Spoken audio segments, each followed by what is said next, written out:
তো এই গোলাপ গাছটা কিন্তু অন্যতম। এটা আমার বোন আমার কাছ থেকে নিয়ে করেছে, কলিও আসছে। আমার এই জাতের গোলাপ গাছটা কিন্তু খুবই ভালো এবং উন্নত জাতের, খুব ছোট বয়স থেকে ফুল দেয়। এই যে এটাও কিন্তু খুব কমই বয়স, একদমই অল্প। এটা শুধু আমি কেমন সাইজের ডালটা লাগিয়েছিলাম, এই যে এতটুকু যে ডালটা দেখতে পাচ্ছেন আমার হাতে, এই যে কীভাবে দেখায়, এই যে এতটুকু আমার আঙুলের নিচ থেকে যে ডালটা দেখতে পাচ্ছেন, এতটুকু ডালটা লাগিয়েছিলাম।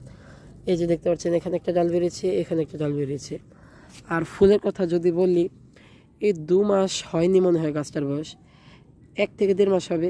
এর ভিতরে গাছটাতে একটা ফুল, 2টো ফুল ফুটে গেছে। এই যে আরেকটা ফুল ফুটেছে। কলির সংখ্যা বলি, এই যে একটা, দুটো, এইখানে আছে একটা, 3টে। এগুলোর প্রত্যেকটার আগে আগে কলি, এটা তো একদম স্পষ্ট বোঝা যাচ্ছে। এটা থেকেও বেরিয়ে আসবে কয়েকদিনের মধ্যে, মানে প্রচুর কলি। এটা আমার ওই লাল বালতির যে একটা গাছ আছে ওই ভ্যারাইটির, ওটা থেকে ডাল ভেঙেছিলাম। তো এই জন্য কিন্তু এর